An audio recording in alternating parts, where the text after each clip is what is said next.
Bonjour et bienvenue sur la chaîne des Fous de Normandie. Aujourd'hui, pour cette journée mondiale de l'autisme, on va parler des troubles du spectre autistique. Alors, on va essayer de définir ça le mieux possible. Comme le nom l'indique, d'abord, il faut qu'il y ait un trouble, c'est-à-dire qu'il faut qu'il y ait un problème. Comme toujours en psychiatrie, quand il n'y a pas de problème, il n'y a pas de problème. Quand il y a un problème, il y a un problème. Donc, on peut avoir tous les symptômes du monde de l'autisme. Si on n'a pas de conséquences handicapantes, eh bien, on n'a pas de trouble du spectre autistique. Voilà. Donc ça, c'est la première chose. C'est un trouble. Il faut qu'il y ait un problème.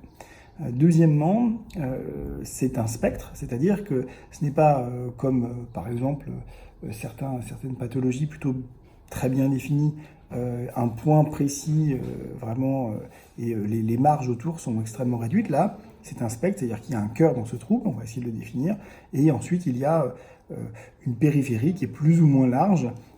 Et donc, c'est pour ça qu'on appelle ça du spectre autistique, parce que voilà, on n'est pas sur quelque chose d'ultra précis, d'ultra défini. Oui, il y a un cœur, et on va l'expliquer quel est ce cœur du trouble du spectre autistique, mais voilà, les bords sont extrêmement larges, on va dire. Ce qui n'est jamais très très bon signe en médecine, mais on est, en tout cas, en l'état actuel des connaissances, on en est là, donc on fait avec.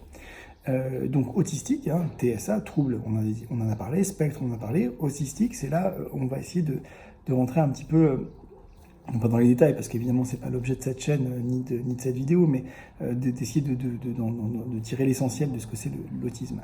L'autisme, c'est avant tout au cœur, parce qu'encore une fois c'est un spectre, c'est très large, mais au cœur, il y a des difficultés cognitives qui ne sont majoritairement pas du tout de l'ordre de l'intelligence, puisque au sens où on entend aujourd'hui l'intelligence, test de QI, etc., on va prendre cette définition-là, l'écrasante majorité des gens ayant un TSA, un trouble du spectre autistique, n'ont pas de retard mental, donc c'est pas du tout les fonctions cognitives au sens de l'intelligence où on entend aujourd'hui qui sont en difficulté, mais c'est beaucoup plus dans le spectre du social, des interactions sociales.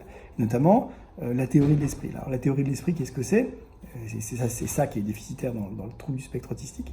C'est la capacité qu'a un individu, qu'on a tous, à, pour faire simple, lire dans les pensées des autres. C'est-à-dire que en permanence, on a des centaines et des centaines et des centaines d'indices, de petits indices, qui nous laissent à penser qu'un individu qu'on a en face de soi, qu'une personne qu'on a en face de soi, est, je sais pas moi, triste, joyeux, en colère, préoccupé, rêveuse, concentré, je sais pas quoi, dans le plaisir, dans le déplaisir, etc. Et notre cerveau est équipé pour intégrer ces centaines et centaines de petits indices, donc les intégrer, les rassembler ensemble et envoyer à notre conscience une information en nous disant, voilà, un tel est triste. La personne que j'ai en face de moi est triste, ou la personne qui est en face de moi est en train de penser à ceci, ou en train de penser à cela, ou est en colère contre moi, peu importe. Donc, en gros, voilà, je vous dis, c'est la capacité à lire dans les pensées des autres. Bon. Et dans le trouble du spectre autistique, bien c'est là qu'il y a un déficit, c'est là qu'il y a une difficulté pour les gens qui souffrent de TSA à identifier vraiment voilà, ce que les autres ont dans leur tête. Alors vous imaginez que ça pose plein de problèmes. Ça pose des problèmes notamment, évidemment, de l'interaction sociale. Comment je peux m'intégrer dans un groupe humain si je ne suis pas capable de voir les relations entre les uns et les autres, qui est copain avec qui, quand je dis ceci, est-ce que les gens le prennent bien ou le prennent mal. Ça va créer un handicap social majeur, parce que le développement qui se passe dans l'enfance, dans la petite enfance, et même ensuite à l'âge adulte, même si c'est moins important, des compétences sociales, eh bien, va être fortement impacté par cette difficulté, pas cette incapacité, mais cette difficulté plus grande pour les gens souffrant d'un TSA à lire les informations sociales chez les individus. Et donc, a fortiori, dans un groupe complexe. Donc, forcément, ça crée plein de problèmes. Ça crée plein de problèmes pour les gens qui souffrent de ce déficit-là, et c'est pour ça qu'on parle à ce moment-là de trouble. Quand ce déficit-là pose problème, on parle de trouble du spectre autistique. Alors, un exemple, c'est par exemple le déficit en empathie. L'empathie, vous savez, c'est la capacité à ressentir en soi, les émotions de quelqu'un d'autre. Donc, c'est pas juste les identifier, comme dans la théorie de l'esprit, c'est vraiment les ressentir. Vous comprenez bien que si vous avez du mal à identifier que l'autre est en train de souffrir, vous avez du mal à ressentir en vous la souffrance de l'autre. Donc le déficit en empathie, forcément aussi, c'est compliqué parce que nous sommes des êtres sociaux, et quand on est triste, on apprécie le fait que les autres s'en rendent compte, éventuellement qu'ils puissent nous témoigner de leur amitié, de leur aide, je ne sais quoi, peu importe. Et donc c'est compliqué quand on a face à soi quelqu'un qui souffre d'un trouble du spectre autistique, parce que finalement on va se dire, mais est-ce qu'il comprend ce que je vis? Est-ce que vraiment, il a l'air d'être froid, il a l'air de ne pas ressentir d'émotions? Ce qui n'est pas vrai du tout, hein. Les gens qui ont un trouble du spectre autistique ressentent parfaitement leurs émotions, hein. Ils ont des émotions, ça, il n'y a aucun doute là-dessus. Elles sont même très souvent extrêmement fortes, extrêmement exacerbées. Ce sont des gens souvent, pas toujours, hypersensibles. Donc c'est fou et c'est faux de dire que les autistes sont des glaçons, qu'ils sont froids, etc. Ce n'est absolument pas vrai. Par contre, effectivement, il ne faut pas attendre d'eux, des gens qui souffrent d'un trouble du spectre autistique, les mêmes capacités d'empathie et de théorie d'esprit des autres, parce que justement c'est ça qui fait défaut chez eux.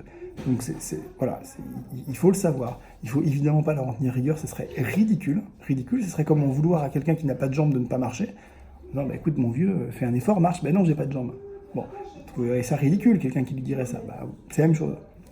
En vouloir à quelqu'un qui a un trouble du spectre autistique de ne pas être capable d'identifier parfaitement les émotions des uns et des autres, de ne pas être capable de se rendre compte que Pierre fait la gueule à Paul parce qu'il s'est passé ceci ou cela. C'est pas qu'ils sont bêtes, il ne faut pas leur en vouloir, c'est simplement ils sont moins compétents dans ce domaine-là précis. Et donc, il y a plein de choses à faire qu'on peut faire pour aider les gens qui souffrent du trouble du spectre autistique. D'abord, souvent, on peut traiter les comorbidités fréquentes, c'est-à-dire les troubles fréquemment associés. C'est des gens qui souffrent souvent d'anxiété très importante. C'est des gens qui souffrent souvent aussi d'un TDAH, un trouble de déficit attentionnel / hyperactivité. Vous comprenez bien que si vous rendez les gens moins anxieux, les gens qui souffrent de troubles du spectre autistique, et que vous les rendez moins facilement distraits, eh bien, vous allez augmenter leurs compétences sociales aussi, hein, forcément. Alors, pas forcément, vous n'allez pas forcément faire des monstres de compétences sociales, mais vous allez, parce qu'ils seront moins anxieux, notamment socialement, et donc qui pourront plus se confronter aux autres, et deuxièmement, parce qu'ils seront moins inattentifs, moins distractibles, et donc qui pourront mieux identifier les émotions et les comportements des autres, eh bien, vous allez leur permettre de plus rapidement, plus facilement évoluer dans le sens d'une compétence sociale plus élevée.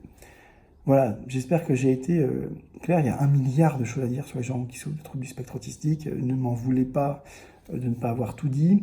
L'idée, c'est de faire une vidéo en moins de 10 minutes pour essayer d'expliquer les grandes lignes de ce que c'est en cette journée mondiale du trouble du spectre autistique. Je vous dis à très bientôt. Bye.